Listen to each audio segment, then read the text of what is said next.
하나님이 교회를 든든히 세우기 위해서 제도적으로 교회 안에 직분을 허락하셨다라는 것을 되새기면서 직분에 대해서 말씀을 살펴보았는데요.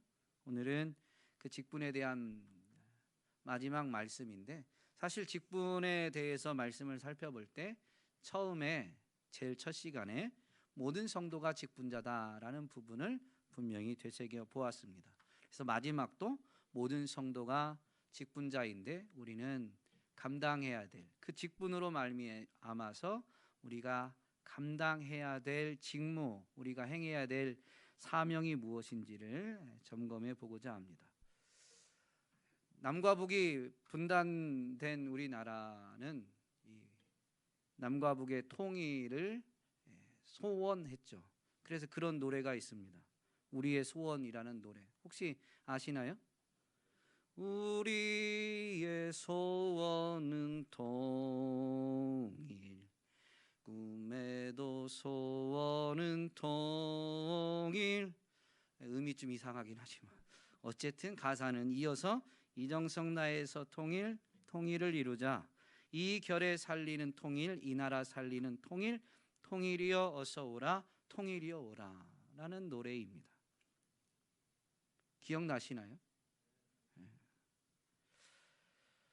남과 북이 나뉘었지만 다시 하나가 되기를 바라는 것입니다. 이게 통일이죠.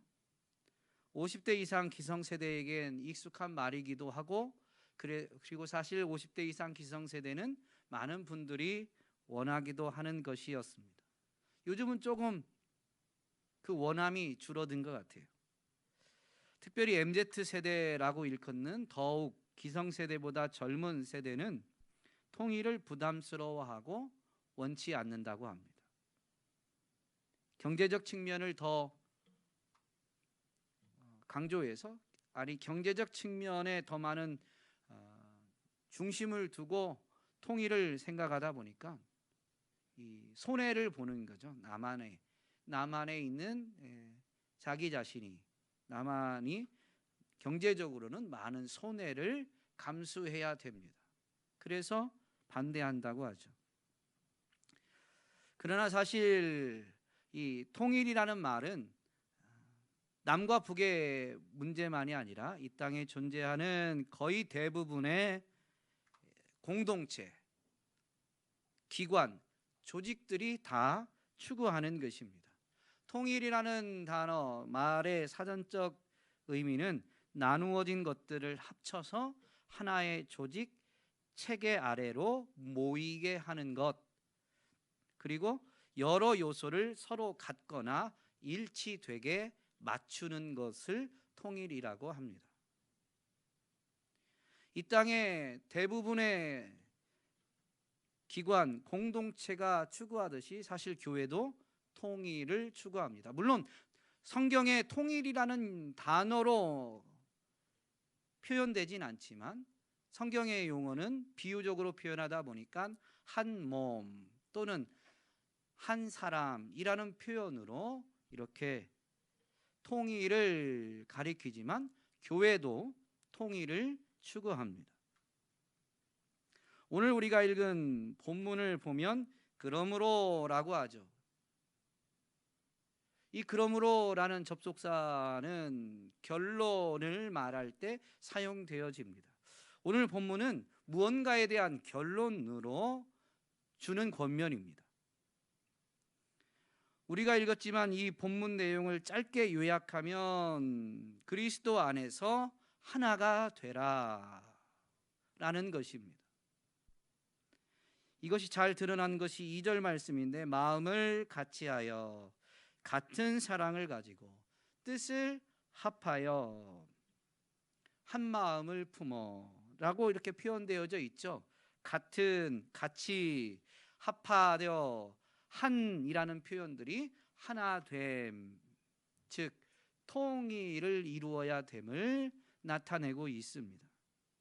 같은 의미의 단어가 이렇게 4번 사용되어져서 교회가 그리스도 안에서 통일되어져야 된다라는 것을 권면하고 있는 것이죠. 이것이 무엇에 대한 결론이냐면 앞에 있는 27절에 이 빌립보 교회에 주는 사도 바울의 권면으로서의 결론입니다.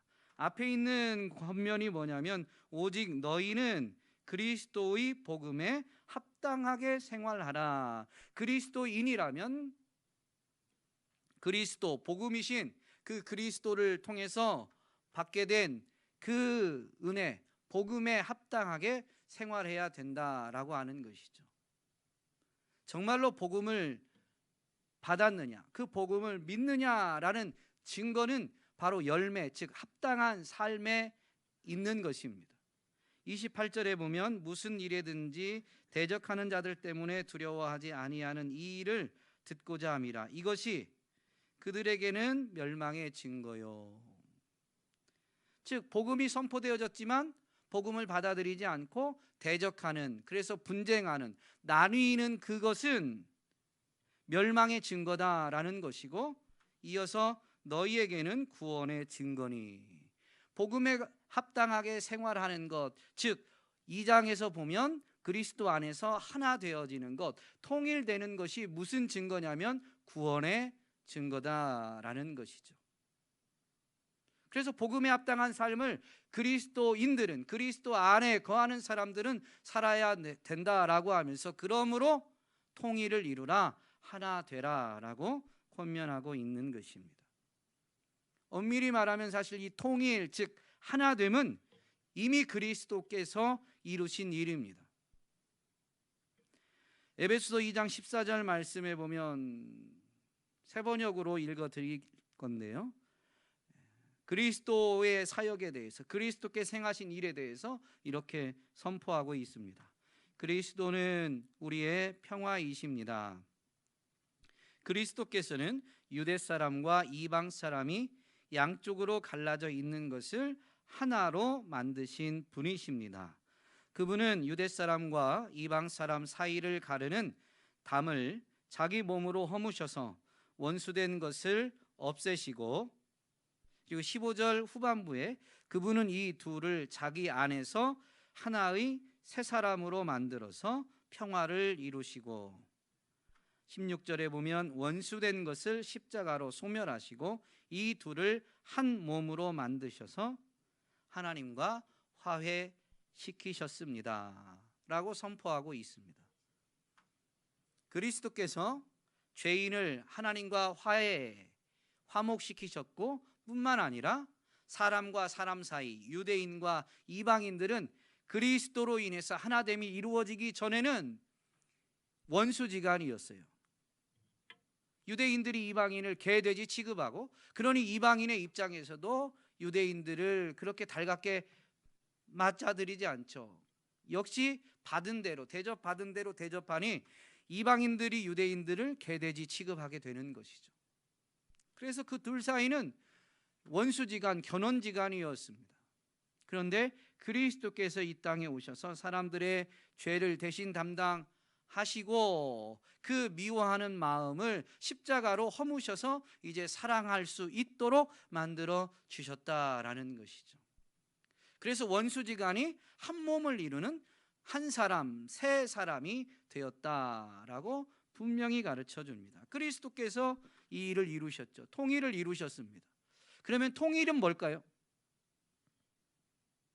하나 되는 건데, 그것은 너와 내가 똑같아야 된다라는 의미가 아니에요. 생각은 다를 수 있지만 다른 생각을 합할 수가 있어야 되는 거예요.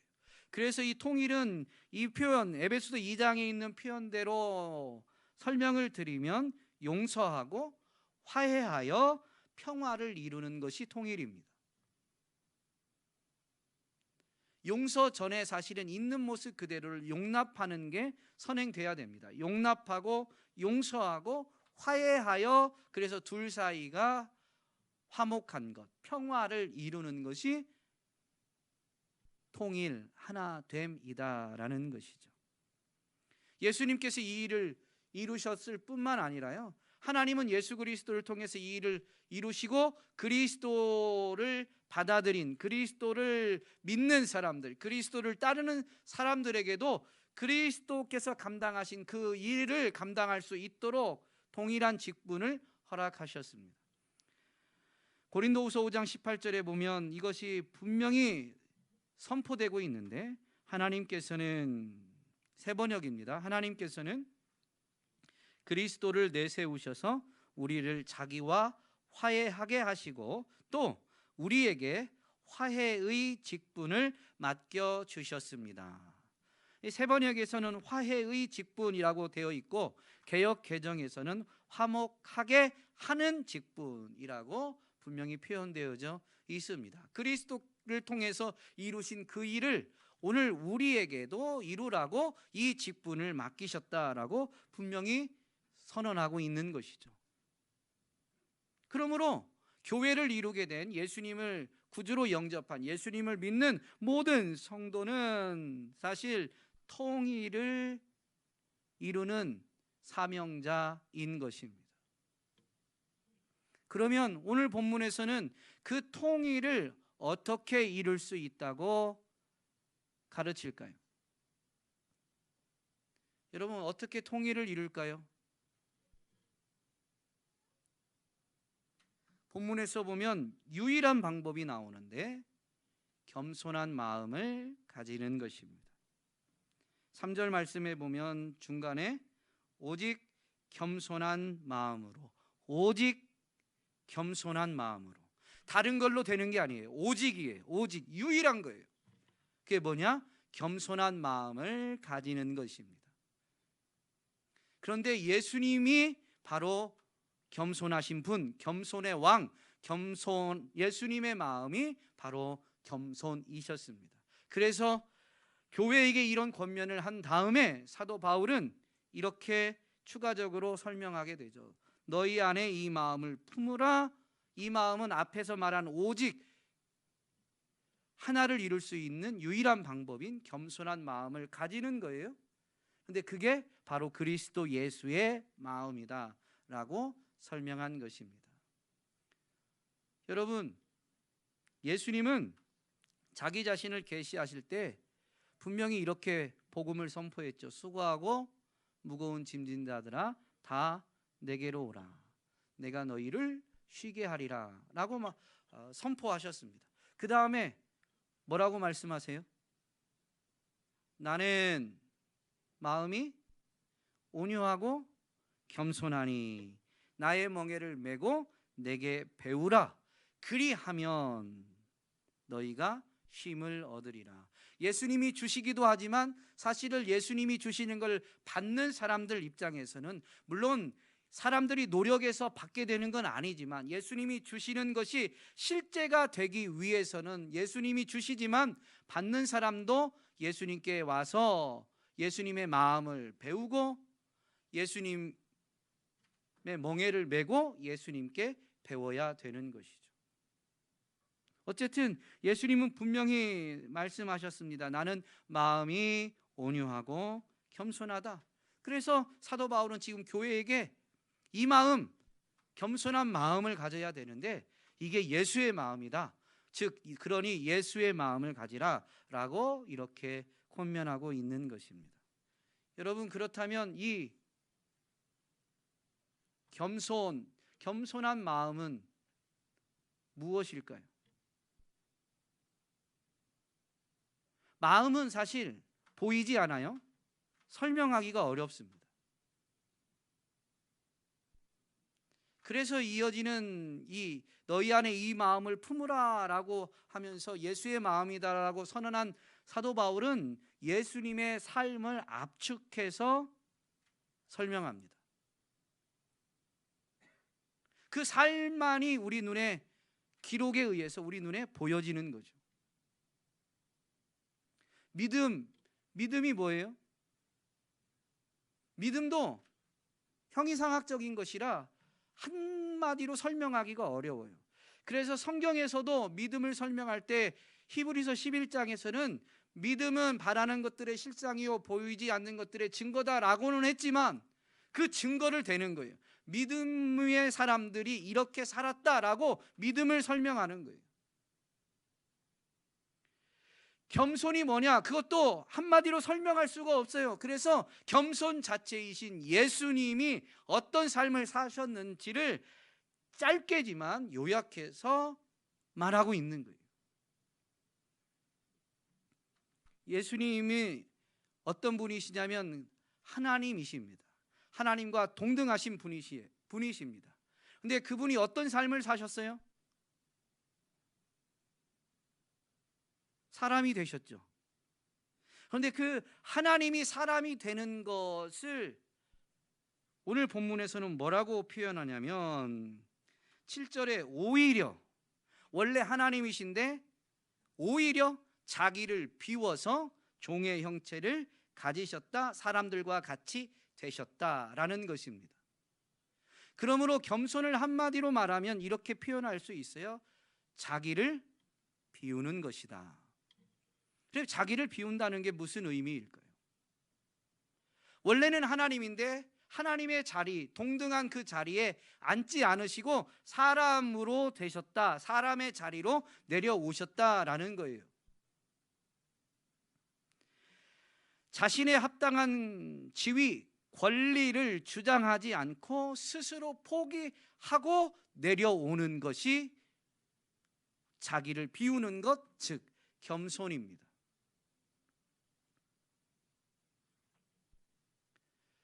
원래 힘이 없어서 저는 못합니다 라고 말하는 게 겸손이 아니에요. 저는 부족합니다, 부족한데 부족하다고 말하는 건 겸손이 아니에요. 그리고 그냥 부족하다, 힘이 있는데 저는 부족합니다 라고 말하는 것도 겸손이 아니에요. 마땅히 합당하게 적법하게 가지고 누릴 수 있는 권리, 그것 자체를 주장하지 않고 포기하는 것이 성경이 말하는 예수 그리스도께서 보이신 겸손입니다. 오늘 우리는 사람의 수준에서 사람의 방식대로 겸손하게 살지 모르지만 내려와야 돼요. 합당한 권리조차도 주장하지 않는 거예요. 정당한 거지만 그걸 스스로 포기하는 거예요. 이렇게 하면 어떤 일이 일어나느냐? 오늘 본문에서 뭐라고 하냐면 3절에 보면 아무 일에든지 다툼이나 허영으로 하지 말고, 우리말에 따르면 이것과 그 다음에 오직 겸손한 마음으로가 다른 것, 그래서 이것도 하고 이것도 해야 되는 것처럼 인식하기 쉽지만 사실 오직 겸손한 마음으로 살아가면 부정적인 이런 것들은 일어나지 않고 그 뒤에 나오는 일들이 이루어진다. 그래서 겸손한 마음을 가지는 것이 하나 되게 하는데 유일한 방법이다라고 설명하고 있는 거예요. 겸손한 마음을 가지면 어떻게 되냐? 다툼과 허영을 가지지 않습니다. 본문에서는 다툼이라고 되어 있는데요, 공동 번역을 보면 이 단어를 이기적인 야심으로 표현했습니다. 즉 다툼이라는 것은 그 내면의 본질의 이기심, 이기적인 야심에 의해서 외형적으로 나타나는 사람과 사람 사이에 일어나는 일을 말합니다. 겸손한 마음이 있으면 이기적인 야심이 사라지게 된다라는 거예요. 생각해 보세요. 정당한 내 권리조차도 스스로 주장하지 않고 포기하니 다른 사람과 갈등을 일으킬 일이 있나요? 다툼을 일으킬 일이 있겠습니까? 이 이기심은 공정한 잣대를 기울게 만듭니다. 대표적인 표현이, 이건 사자성어는 아닌데 사자성어처럼 됐어요. 내로남불. 똑같은 행위인데 내가 하면 로맨스고 다른 사람이 하면 불륜이라고 말하죠. 죄라는 거죠, 쉽게 말하면. 내가 하면 아름다운 거, 다른 사람이 하면 죄. 라고 기준 행동은 똑같은데 다르게 적용하게 되는 거예요. 이게 왜 굳게 되느냐? 본질은 뭐냐? 이기심 때문입니다. 이것이 개인을 넘어서서는 어떻게 나타나느냐? 이기심인데 내가 속한 그룹이 무조건 옳다고 주장합니다. 내가 속한 그룹에 대한 소속감을 갖는 건 좋지만 그게 이기심에 의한 거면, 건전한 소속감이 아니라 이기심의 발로면 어떻게 되냐면 그 그룹이, 내가 속한 그룹이 무조건 옳은 거예요. 그 옳다라고 주장하진 않더라도 내가 속한 그룹은 유익을 얻어야 돼요. 내가 속한 그룹은 무조건 혜택을 받아야 돼요. 이런 식으로 주장이 되겠죠.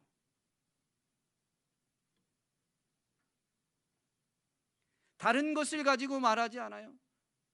저 사람은 공동체를 위해서 앞장선다. 외형적으로 그렇게 보일 수도 있습니다만은 지나친 주장을 가지고 분란을 일으킨다 보면 정말로 건강한 소속감, 그래서 모두를 유익하게 하기 위한 게 아닌, 내면을 보면 이기심 때문에 앞장서서 그 일을 하는 것일 수 있다라는 것이죠.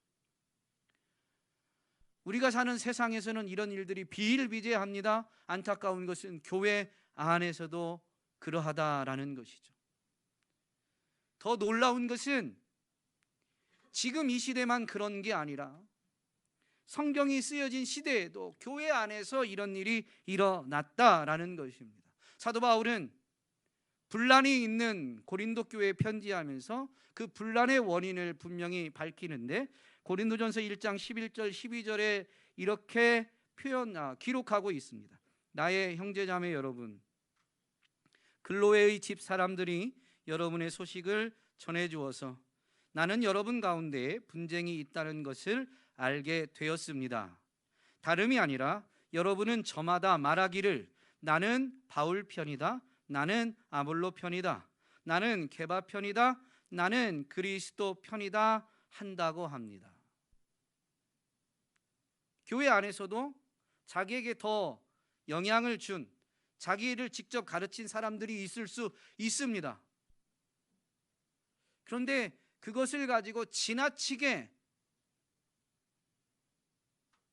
정당성을 주장하거나 우위를 점하려고 한다라고 하면 그것은 이기심에 의한 거죠. 그리고 그런 것 때문에 교회 안에서도 분란이 있다라는 것을, 분쟁이 있다라는 것을 분명히 기록하고 있죠.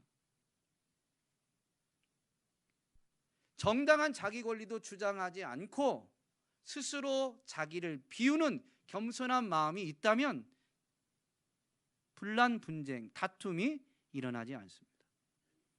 사실 다툼의 또 다른 원인 중에 하나가 뭐냐면 허영입니다. 성경에서 말하는 허영은 우리가 허영심이라고 할 때 그것과는 조금 다른데요. 물론 사전적 의미는 자기 분수에 넘치고 실속이 없이 겉모습뿐인, 거칠애뿐인 영화를 허영이라고 말합니다. 그리고 그걸 추구하는 마음을 허영심이라고 하죠. 사실 이 허영심은 교만 그리고 자만과 의미상 같습니다. 성경적으로, 신학적으로 그렇다라는 것이죠. 자기 분수에 넘치는 실속이 없는 거칠애 뿐인 영화, 그것을 추구하는 게 허영심인데, 창조의 기록, 성경을 보면 사람은 사실 피조물입니다. 만물의 주인이 아닙니다. 주인은 만물을 지으신 하나님이시죠. 그런데 사람이 욕심, 사단의 미혹이지만 이 탐욕 때문에 창조주의 자리에 오르려고 했습니다. 그래서 실제적으로 타락해, 즉 죄를 져서 창조주의 자리에 올랐지만 그 자리는 원래 사람의 자리가 아니에요. 자기 분수가 아닙니다. 자기 분수에 넘치는 거예요.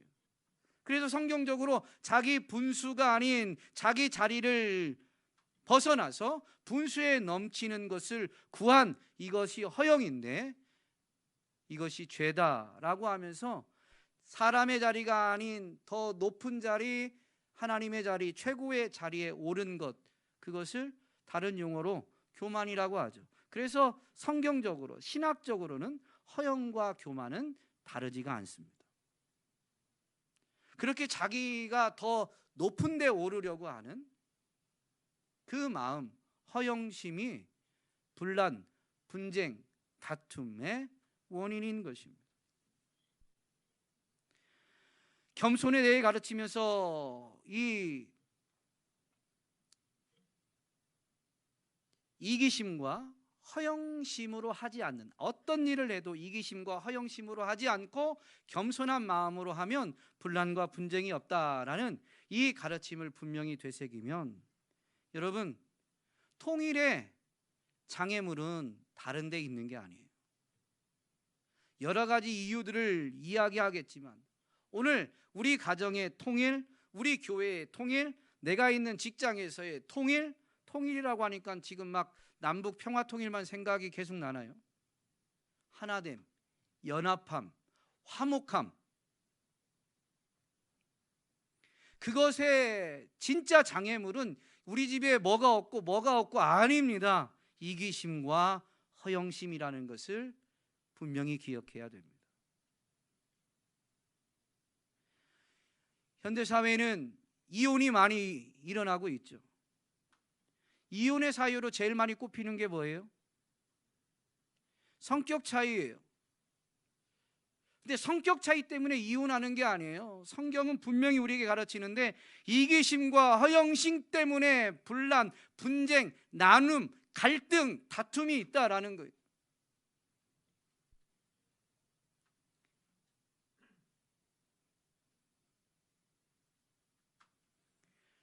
왜 이혼이 늘어날까요? 말세의 특징을 성경은 우리에게 이렇게 가르칩니다. 사람들이 자기를 사랑하고 이기심, 더욱 이기심이 극에 달하고 있어요.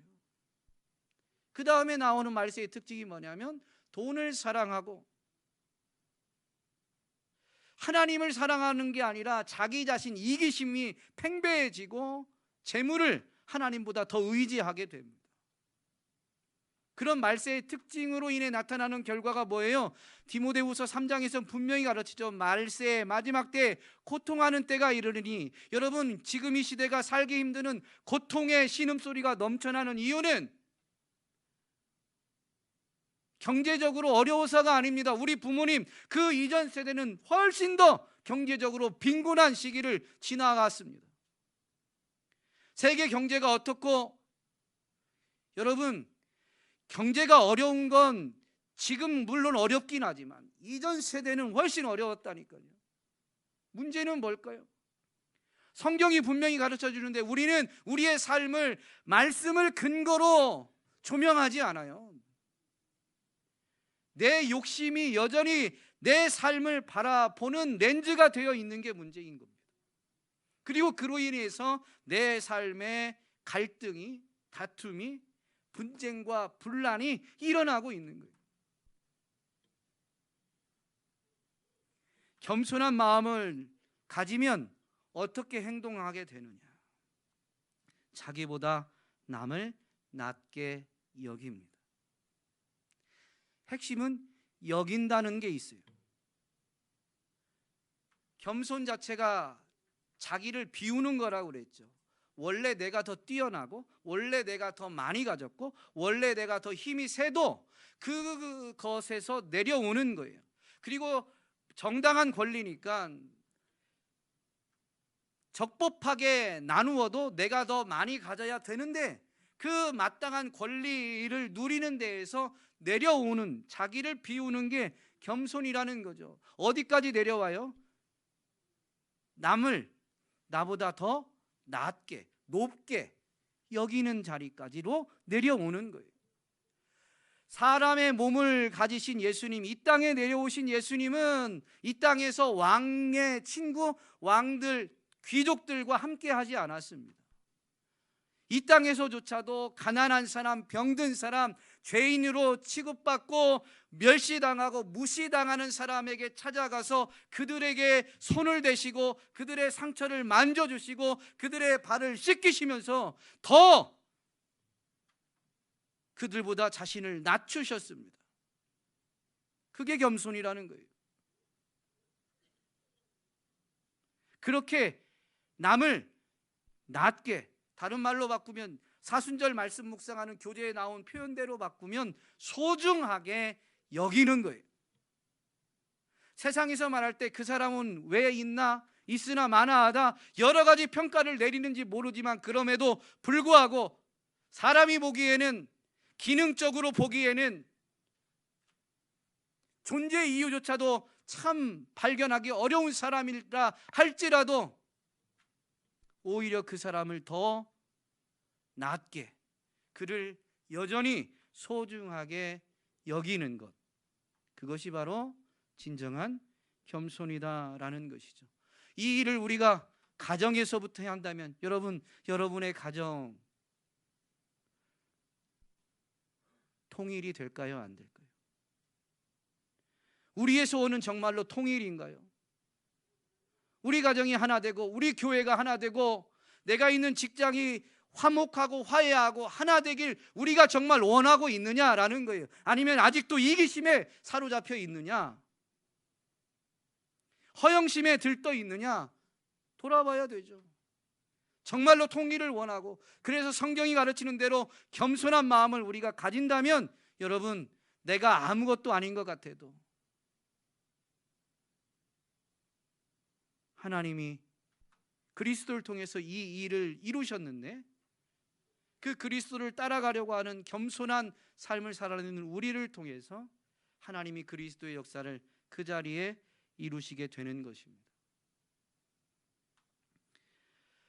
겸손하면 또 어떤 행동이 나타나게 되느냐? 내 자신의 일만 돌보는 게 아니라 다른 사람들의 일을 돌본다라는 거예요. 타락한 인생은 다른 사람들의 일을 자기 자신의 일을 좀 돌보라라고 말하지 않아도 자기의 일은 돌아보게 되어 있어요. 여기서 일이라는 단어는 세번역에서는 이익이라고 표현합니다. 사람은요, 말하지 않아도 자기 이익은 챙기게 되어 있다고요. 근데 겸손한 사람은 마땅한 자기 권리를 주장하지 않고 그걸 포기하고 내려오는 거예요. 그래서 어디까지 다른 사람을 낮게 여기고 다른 사람들의 이익을 챙기는 것,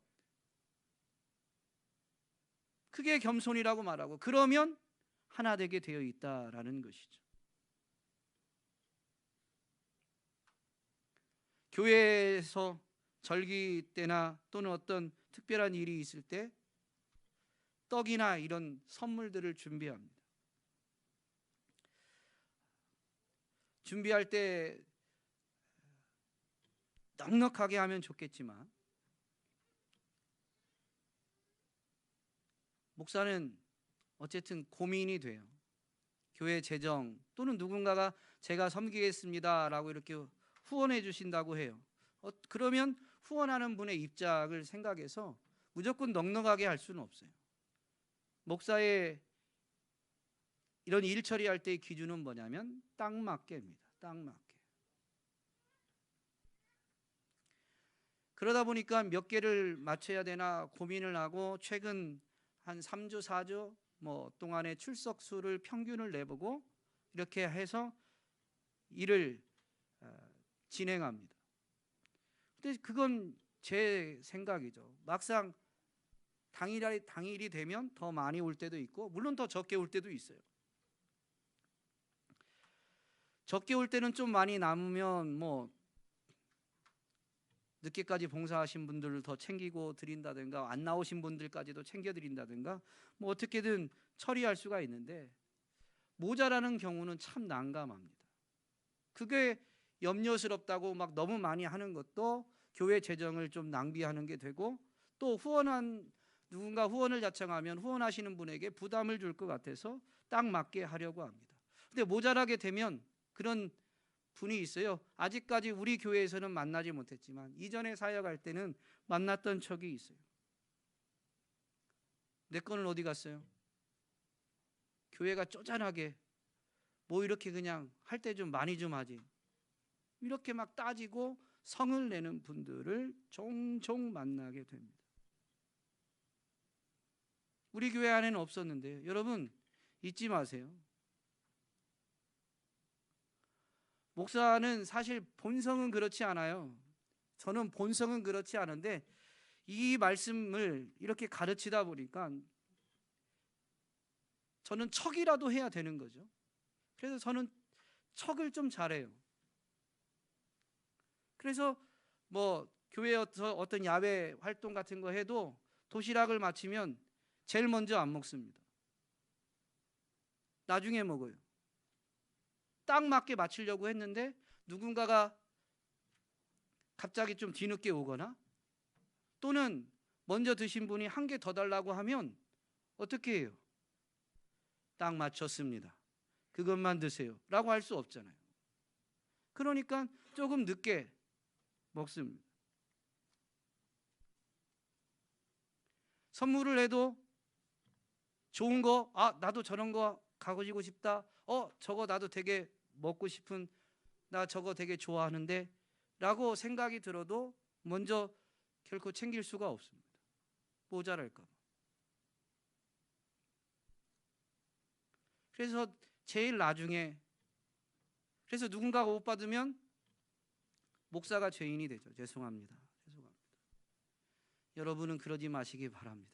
아직까지 우리 교회에서 안 만나서 부족해서 누군가가 못 먹고 못 받는다면 제일 첫 번째가 목사입니다. 저는 수준이 좀 영성이 낮아서 말씀을 가르치다 보니까 척하고 있는 거예요. 척하고. 근데 여러분은 그런 제 수준에 머무르지 마시고 이런 일이 교회 안에 생겨도 양해해 주시고 오히려 내 것을 누군가에게 양보하면서 남의 이익을 더 챙기는 겸손한 사람이 되어 주시기를. 그런다면 그런 여러분을 통해서 교회는 화해하고 화목하고 더욱 하나 되어져서 교회가 든든히 서게 될 줄로 믿습니다. 교회 안에서 이것이 잘 훈련되어져서 교회를 넘어서서 가정뿐만이 아니라 직장에서 또 어디 속해 있든 어떤 공동체, 사회에서 나아가서 이 나라에서도 하나 되어지는, 화목해 되어지는 역사가 확장되어지고 이루어지게 되기를 간절히 소망합니다.